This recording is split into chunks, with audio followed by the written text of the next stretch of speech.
Bismillahirrahmanirrahim. Assalamualaikum warahmatullahi wabarakatuh. Alhamdulillah nahmaduhu wa nashkuruhu ala ni'amihil jazilah. Ashhadu an la ilaha illallah wahdah la syarikalah wa ashhadu anna sayyidana Muhammadan abduhu wa rasuluhu la nabiyya ba'dah. Allahumma salli wa sallim ala sayyidina Muhammad ibni Abdillah wa ala alihi wa ashabihi wa mawalah la hawla wa la quwwata illa billah. Amma ba'd. Saudaraku kaum muslimin dan muslimat yang dimuliakan oleh Allah, di pertemuan yang lalu kita telah membahas bahwa orang yang mencari ilmu itu akan dibeberkan sayap-sayap para malaikat. Di samping itu juga para hayawan yang ada di samudra sama-sama memohonkan ampunan untuk dia kepada Allah Subhanahu wa ta'ala. Ada satu pertanyaan, kenapa orang-orang alim, orang-orang yang mencari ilmu sampai demikian istimewa, sampai hewan-hewan yang ada di samudra mendoakan kepada dirinya, memohonkan ampun untuknya. Nah, waktu itu sudah pernah kita singgung bahwa ilmu ulama inilah yang membuat para hayawan menjadi nyaman hidupnya, menjadi sejahtera, terlindungi hak-haknya. Nah, kita bisa mengambil satu contoh, misalnya waktu itu ada seorang sahabat Nabi namanya Abu Hurairah. Abu bapak Hurairah adalah kucing kecil. Abu Hurairah ini nama aslinya sangat khilafiyah, bahkan nyaris sampai 30 lebih qaul siapa nama beliau. Tapi yang paling masyhur adalah Abdurrahman bin Sakhar. Ini nama Abu Hurairah. Tapi itu pun tidak dikenal. Di dalam periwayatan hadis, Abu Hurairah lebih dikenal dengan nama Abu Hurairah itu sendiri. Abu bapak Hurairah kucing kecil. Jadi bapaknya kucing kecil. Ini yang dimaksud adalah karena beliau memiliki kasih sayang yang sangat luar biasa. Di dalam riwayat beliau diceritakan menemukan seekor kucing yang kecil, kemudian kucing itu dipungut oleh dia karena dianggap membutuhkan pertolongan. Kemudian kucing ini dirawat sama beliau, dikasih makan, kemudian diajak kemana-mana. Sampai seluruh sahabat, kemudian Rasulullah pun tahu dan menjuluki beliau sebagai Abu Hurairah. Ada riwayat yang lain menyebutkan bahwa Abu Hurairah lebih senang disebut dengan Abu Hirrin atau Abu Hirrun, bukan Abu Hurairah. Itu ada dalam satu riwayat. Tapi poinnya di dalam pengajian kita ini bahwa karena para ulama inilah, kalau Abu Hurairah ulama us-sahabah, karena para ulama inilah kemudian para hayawan ini mendapatkan hak-hak kesejahteraannya sebagai makhluk Allah Subhanahu wa ta'ala. Yang kedua ada Abu Dzar Al-Ghifari. Abu Dzar, Abu bapak Dzar semut kecil, namlun shaghir. Diceritakan bahwa Abu Dzar ini memiliki satu perilaku yang unik. Di dalam kitab Fawaidul Mukhtarah, di sana disebutkan kenapa dia dijuluki dengan Abu Dzar, li'annahu yatasaddaqu bisukri 'ala dzar. Karena dia senang memberikan sedekah kepada semut-semut kecil yang ada di dalam rumah beliau. Satu perilaku yang cukup unik dan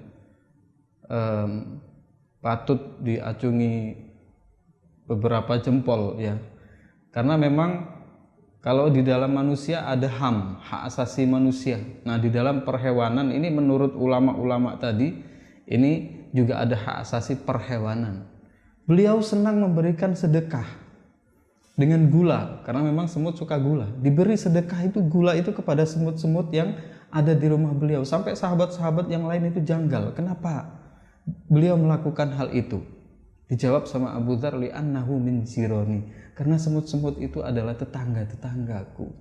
Bisa kita bayangkan bagaimana kasih sayang ulama kepada hayawan. Oleh sebab itulah orang yang sedang menempuh ilmu para ulama, mencari ilmunya para ulama ini begitu dihormati oleh para hayawan. Karena dengan ilmu-ilmu itu nanti hewan-hewan ini akan dihormati, diposisikan sebagai makhluk Allah, sebagai iyalullah.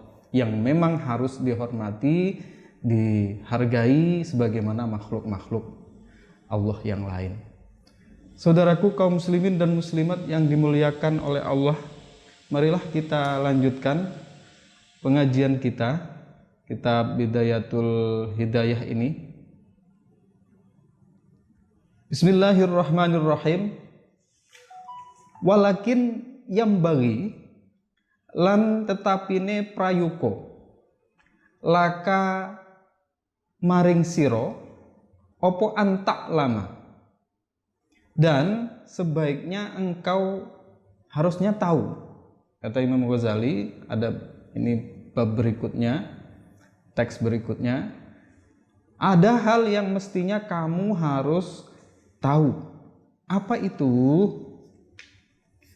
Qabla kulli syai'in, ing dalam sadurunge suwiji-wiji, sebelum kamu melakukan banyak hal, ada hal-hal yang kamu harus tahu. Annal hidayata, ing sak temeni hidayah, allati hiya kang utawi hidayah iku samratul ilmi, buai ilmu, iku laha kaduwe hidayah bidayatun utawi bidayah, wa nihayatun lan nihayah, wa dhahirun lan sisi batin atau sisi wa dhahirun lan sisi luar, wa batinun lan sisi batin. Wala wusulalan ora iso sampai ila nihayatiha maring puncake hidayah illa ba'da ihkami bidayatiha, kejaba ing dalem sakwise ngamalno bidayahe hidayah. Wala usura lan ora bisa melewati sapa wong ala batiniha ing atase melewati atau menyelam ya, ala batiniha ing atase batine hidayah illa ba'dal wukufi, kejaba ing dalem sakwise menyaksikan atau mengamalkan ala zahiriha ing atase aspek zahiri hidayah. Di sini diwarning oleh Imam Ghazali bahwa hidayah itu adalah buah dari ilmu. Hidayah itu adalah buah dari ilmu. Jadi kalau ingin mendapatkan hidayah harus berilmu dahulu. Begitu ya. Ini dari terjemahan. Nah, hidayah itu memiliki dua hal yang lain, yakni bidayah dan nihayah. Dia pun memiliki aspek zahir dan aspek batin. Dan wala wusula ila nihayatiha illa ba'da ihkami bidayatiha. Tidak akan bisa sampai kepada puncak dari hidayah itu. Ya, tidak akan bisa sampai pada puncak hidayah itu kecuali mengamalkan dasar-dasar hidayah itu. Wala usura ala batiniha illa ba'dal wukufi ala zahira, dan tidak akan bisa menyelami batin sisi dalam dari hidayah itu kecuali ba'dal wukuf ala zahiriha, setelah mengamalkan sisi-sisi zahir daripada hidayah tersebut. Saudaraku kaum muslimin dan muslimat yang dimuliakan oleh Allah, di dalam kitab Maraqil Ubudiyah Imam Nawawi menjelaskan bahwa yang dimaksud dengan hidayah itu adalah sulukut thoriq ilallah, menempuh jalan kepada Allah, atau yang mungkin sering kita kenal dengan istilah thoriqat, begitu ya. Jadi suluk atau sulukut thoriq ilallah, jadi menempuh jalan kepada Allah Subhanahu wa taala gitu. Nah, hidayah ini memiliki bidayah, wahiyya al-musammatu bisyariah. Nah, bidayah ini menurut Imam Nawawi yang dimaksud oleh Imam Ghazali adalah syariat. Jadi sedangkan saya lanjutkan, sedangkan nihayah yang dimaksud kata Imam Nawawi adalah hakikat. Jadi ada tiga istilah di dalam kitab ini Bidayatul Hidayah yang disebut oleh Imam Al-Ghazali. Yang pertama adalah istilah bidayah, hidayah, nihayah. Nah, begitu ya. Kalau bidayah itu adalah syariat. Bidayah itu syariat, hidayah itu thariqah, nihayah itu adalah hakikat. Itu yang dimaksud oleh Imam Ghazali di dalam kitab ini menurut Imam Nawawi dalam Maraqil Ubudiyah. Nah, bagaimana kita semua harus tahu itu semua? Jadi kata Imam Ghazali kan, sebelum qabla kulli syai'in, sebelum kita melakukan segala amaliyah mencari ilmu, mengamalkan ilmu-ilmu itu tadi dan lain sebagainya, kamu harus tahu 3 hal ini. Kalau bahasa sederhananya tadi, harus tahu apa itu syariat, apa itu thariqat, apa itu hakikat. Saudaraku kaum muslimin yang dimuliakan oleh Allah, syariat itu yang paling banyak didefinisikan oleh para ulama adalah al-ahkam al-munazzalah ala sayyidina Muhammadin sallallahu alaihi wasallam allati fahimahal ulama minal kitabi was sunnati nasson au istinbaton. Syariat itu adalah hukum-hukum, aturan-aturan ya dan yang sejenisnya yang diturunkan oleh Allah kepada Nabi kita Muhammad sallallahu alaihi wasallam. Allati fahimahal ulama, sebagaimana yang dipahami oleh para ulama minal kitabi was sunnati, dari Quran dan hadis itu, nasson baik berupa tekstualitasnya, au istinbaton atau penggalian hukumnya. Ini yang perlu kita garis bawahi, bahwa syariat ini kita tidak bisa, kalau melihat definisinya, memahami secara sendiri. Karena allati fahimahal ulama ini mengafirmasi bahwa kalau kita ingin memahami syariat Allah itu harus dari pemahaman para ulama. Jadi memahami Al-Quran adalah memahami pendapat para ulama, para mujtahid tentang apa isi Al-Quran itu. Nasson atau istimbaton, baik berupa itu tekstualitasnya ataupun dari aspek penggalian hukumnya.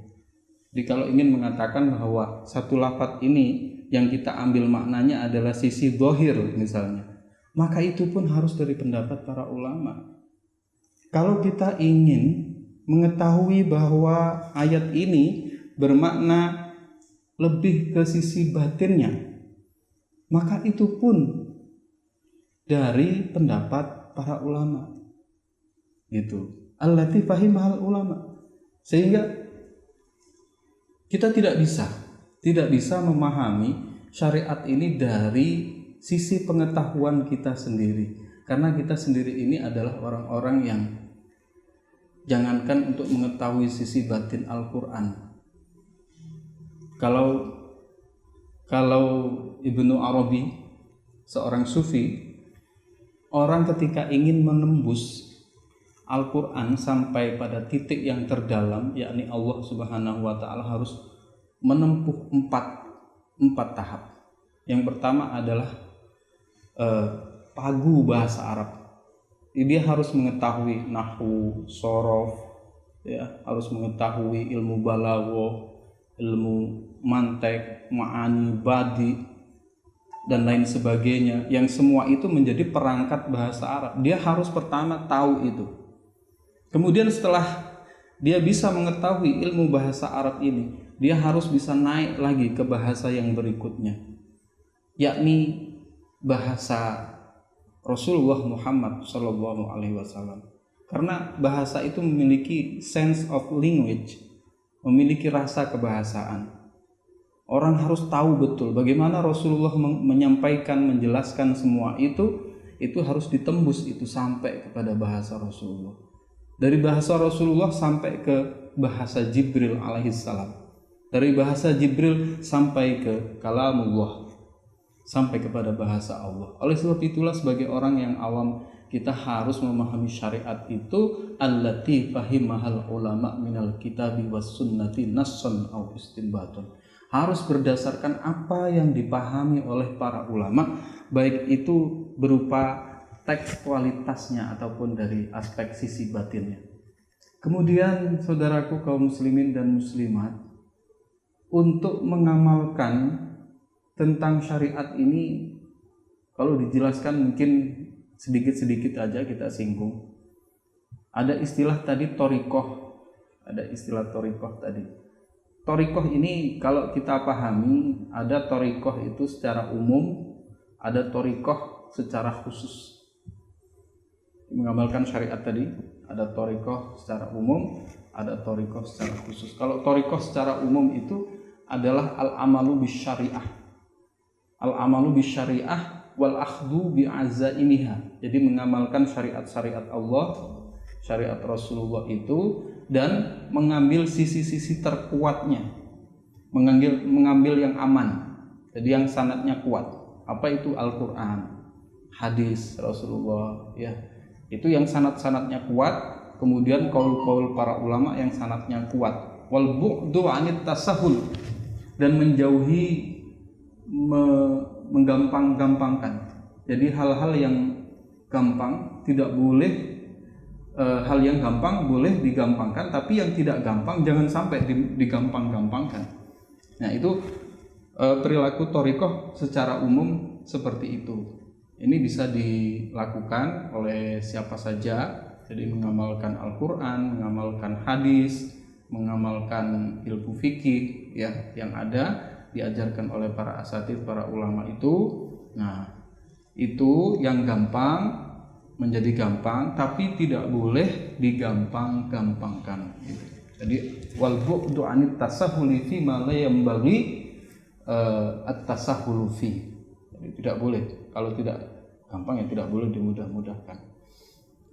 Nah, ini thariqah secara umum. Kalau thariqah secara khusus, ini adalah Imam Jurjani dalam kitab At-Ta'rifat. Dia didefinisikan dengan as-siratul mukhtassah. As-siratul mukhtassatu bis-salikina ilallahi ta'ala. Min qat'il manazili wat taraqi fil maqamat. Jadi satu metode khusus yang ditempuh oleh para salik untuk menuju Allah Subhanahu wa ta'ala. Gitu, mingkot ilmanazil wat taraqi fil maqamat, dengan menempuh jalan-jalan tahapan-tahapan riyadhah yang memang sudah diajarkan oleh seorang mursyid. Ini kalau dalam organisasi Nahdlatul Ulama ada organisasi Jatman, Jam'iyah Ahli Thariqah Al-Mu'tabarah An-Nahdiyah. Jadi perkumpulan jamiah organisasi thariqah yang dilisensi oleh Nahdlatul Ulama, itu ada khusus. Nah, ini penting sekali, harus kita ketahui kalau ingin menempuh pengamalan syariat itu dengan jalan thariqah yang khusus. Karena ini harus ada mursyid, harus ada seorang guru, seorang syekh yang bisa menunjukkan kepada murid-muridnya bagaimana yang terbaik bagi dirinya untuk mengamalkan syariat Allah ini. Saudaraku kaum muslimin dan muslimat yang dimuliakan oleh Allah, tentunya di dalam mencari seorang mursyid ini tidak mudah. Nah, paling tidak ada 4 kriteria seorang mursyid yang harus kita ketahui kalau ingin berthariqah. Apa saja itu? Kita lanjutkan di waktu yang akan datang. Wallahul muwaffiq ila aqwamit thariq. Wassalamualaikum warahmatullahi wabarakatuh.